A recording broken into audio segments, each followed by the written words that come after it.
پاکستان میں on line کام کرنے والوں کی بڑی تعداد ہے اور پاکستان آن لائن کمائی کرنے والے ممالک میں چند نمایاں ممالک میں شمار کیا جاتا ہے، تاہم ان فری لانسرز کو بیرون ملک پیسے منگوانے میں بہت ساری مشکلات کا سامنا کرنا پڑتا ہے، لیکن ان فری لانسرز کو بیرون ملک پیسے منگوانے کے حوالے سے اب اچھی خاصی چھوٹ دی گئی ہے کہ وہ مقررہ حد سے زیادہ پیسے بآسانی منگوا سکتے ہیں۔ ماہرین کے مطابق ترسیلات زر کا حجم رواں مالی سال 22 ارب ڈالر سے زائد ہو جانے کا امکان ہے۔ معیشت کے لیے بڑی خبر اس لیے ہے کہ ترسیلات زر میں مزید اضافہ متوقع ہے۔ اسٹیٹ بینک نے بھی ترسیلات زر کی گروتھ مستحکم رہنے کی پیش گوئی کی ہے اور فری لانس کام کرنے والوں کو $5000 ماہانہ منگوانے کی اجازت دے دی ہے۔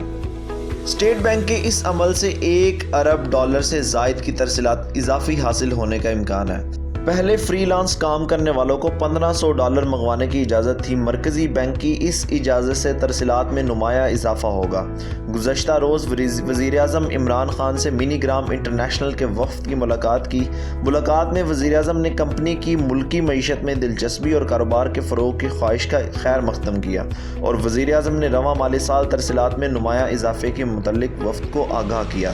اس موقع پر وزیر اعظم نے بیرون ملک پاکستانیوں کی رقم وطن بھیجنے میں ہر ممکن سہولت کی یقین دہانی کرواتے ہوئے کہا تھا کہ آنے والے برسوں میں ترسیلات میں مزید اضافے کی توقع ہے۔ وزیر اعظم کا کہنا تھا کہ ترسیلات زر میں مزید اضافہ ہوگا۔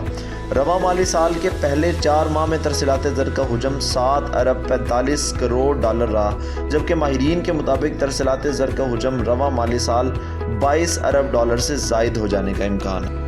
اگر آپ کو یہ ویڈیو پسند آئی تو اسے لائک کریں، کمنٹ کریں، شیئر کریں اور اصل حقیقت کو سبسکرائب کرنا نہ بھولیں تاکہ ہر آنے والی خبر آپ تک سب سے پہلے پہنچتی رہے۔